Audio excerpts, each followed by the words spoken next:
इस ब्रह्मांड के एकमात्र निर्माता और संचालन करने वाले वे करुणा के परम सागर, वे सर्वज्ञ, वे सर्वव्यापी मेरी संपूर्ण कृतज्ञता और शब्दातीत अवर्णनीय भावना से ओत प्रोत दंडवत समर्पण को स्वीकार करें। ये मेरी हृदय से प्रार्थना है, यही भिक्षा उनसे मांगता हूं। तत्पश्चात इस सहज ज्ञान के इच्छुक पिपासु जन को भी मेरा सादर प्रणाम। प्रभु जी, जैसा गत सत्संग में चर्चा हुई कि निरंतर एक समस्या से जूझ रहा हूं कि किस विषय का चयन किया जाए जिसमें सकारात्मक विवेचना हो और कुछ तो प्राप्ति हो सके। दूसरे सरल शब्दों में कहा जाए तो इस निश्चित छूटने वाले संसार में जहां शरीर भी छूटना है तो पदार्थों की बात तो करनी ही बेकार है। और ये एकमात्र विषय मेरा ही नहीं है, अपितु हजारों वर्षों से सुना जाता है, समझाया जाता है और अपने जीवन में अविलंब देखा भी जाता है कि भैया यहीं धरा रह जाएगा सब कुछ जो जीवन भर जुटाया है। तो कुछ तो माल ऐसा हाथ लगे जो परलोक ले जाया जा सके, चाहे चोरी से ही, मतलब चोरी कर लो पर वो माल उठा लो जो परलोक ले जा सके। तो आज के सहज ज्ञान सत्संग का विषय भी यही है। Now, having said that and knowing fully well and has been experiencing most regularly without a single exception, not in my birth alone, but hearing, reading, and seeing from time immemorial, that in this deceptive world where all efforts, attempts, wrongly or rightly made by human being to possess the worldly pleasures for self actually is a mirage, because when the body will have to be left behind, forget about other things which can be carried. So why not try to become a smart man and silently carry some stuff to our next life? And today's Sahaj Gyan Satsang is on that subject only.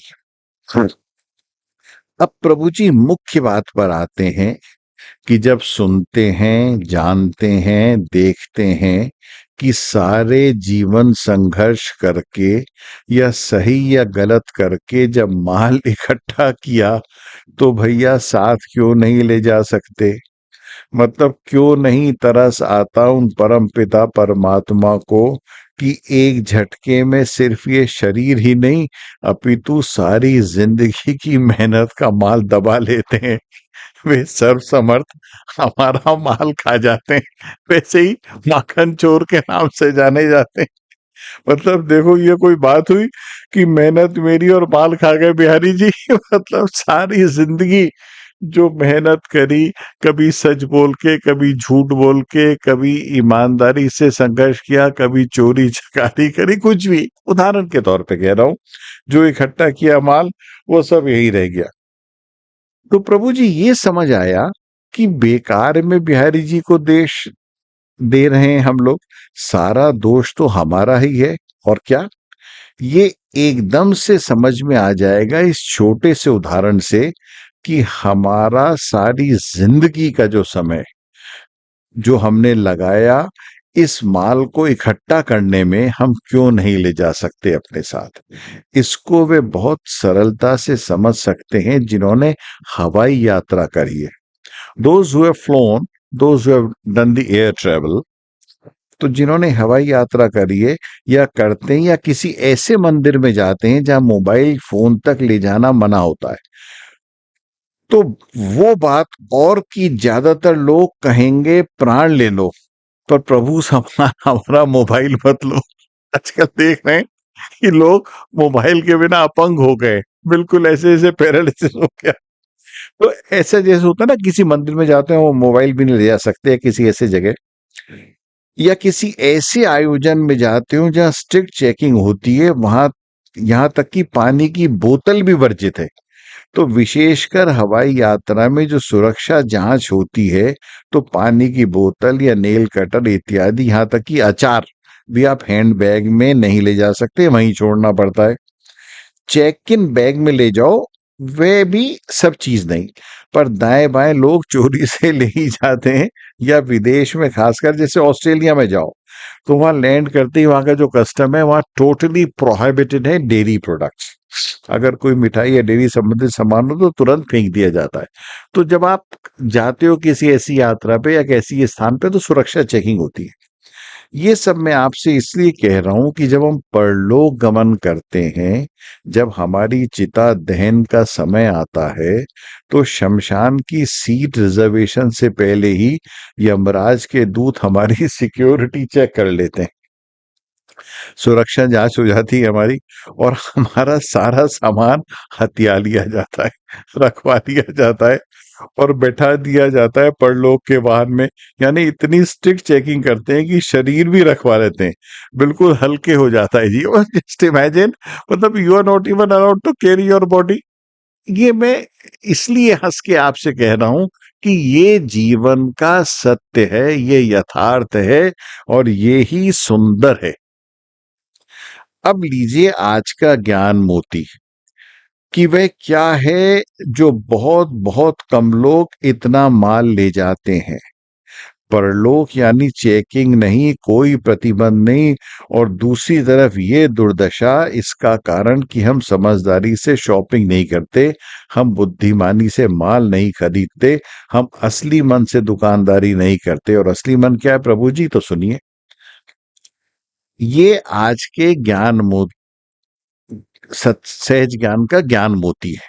आदो चित्ते तथा काये संताम संजायते जरा, असंताम च पुनः काये नैव चित्ते कदाचन। पुनः कहूंगा, जैसा कहता हूं, आदो चित्ते तथा काये संताम संजायते जरा, असंताम च पुनः काये नैव चित्ते कदाचन। अर्थात सज्जन जीवों का मन पहले बूढ़ा हो जाता है। बूढ़ा मतलब कैसे, सांसारिक सुखों की निरर्थकता देखकर, मतलब समझ जाते हैं बेकार है, क्षणिक है, अस्थाई है, यह सांसारिक पदार्थ जिन्हें हम सुख समझते हैं। और आज की व्यावसायिक भाषा में कहा जाए कि सज्जन या संत जो है वो समझ जाते हैं कि ये जो चीजें हम इकट्ठी कर रहे हैं चाइना का माल है, ज्यादा नहीं चलना, क्योंकि खत्म हो जाएगा। तो गिने चुने पैसे हैं हमारे पास, पैसे यहाँ पे समय है, तो भैया क्यों इस चीज में बेकार कर रहे हो। और फिर सज्जनों की काया यानी शरीर बूढ़ा होता है। तो पहले तो मन बूढ़ा हो गया, बाद में शरीर। तो कोई भी व्यर्थ या तथ्यहीन या अवगुण से भरा कर्म किया ही नहीं। वहीं दूसरी ओर दुष्टों का शरीर बूढ़ा हो जाता है, पर मन नहीं। इसलिए मरते दम तक पापों में, दुष्कर्मों में, असत्य में संलग्न रहते हैं। कितना सुंदर, कितना मीठा श्लोक है, आदो चित्ते तथा। यानी जो संत है उसका मन पहले बूढ़ा हो गया। बूढ़ा मतलब अब उसकी रुचि नहीं रही, अब उसका उदासीन भाव हुआ। उसने देखा है सब व्यर्थ की चीजें, किसके लिए, किस पैसे के लिए सुबह से शाम तक भाग रहा हूं, किस चीज को पाने के लिए कोशिश कर रहा हूं, ये सब चीजें तो यहीं धरी रह जाएंगी। तो इसीलिए पहले मन बूढ़ा हो गया, बाद में शरीर।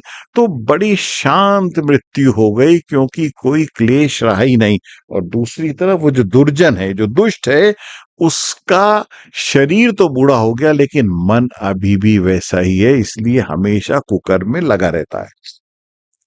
हम सारी जिंदगी होश संभालने के बाद क्या करते हैं, मन ही की तो सुनते हैं ना।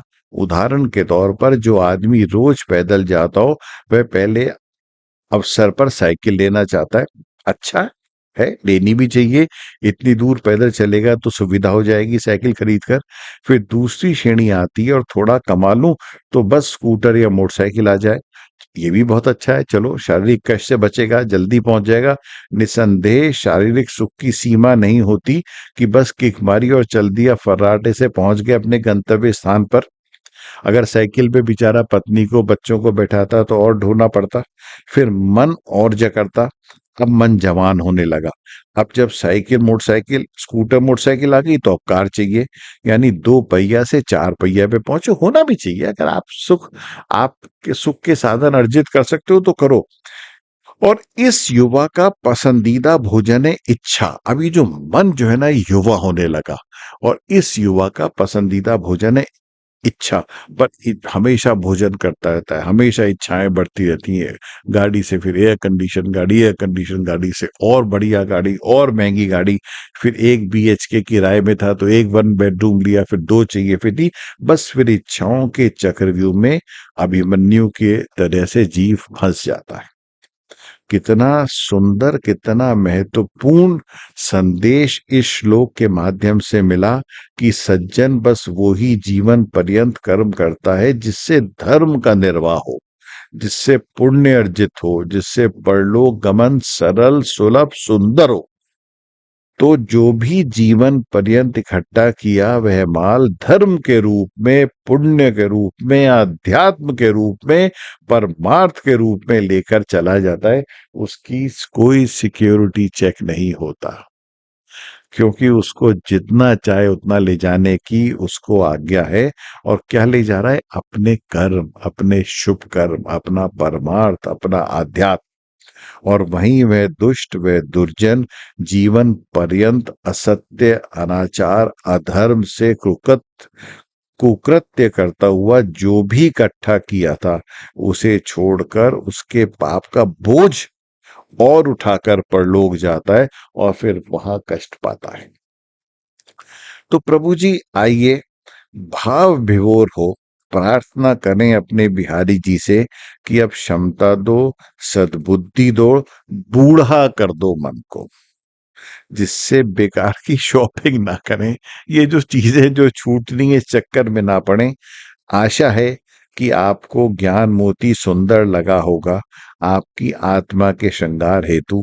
बोलो राधा प्रिय श्री वृंदावन बिहारी लाल की जय।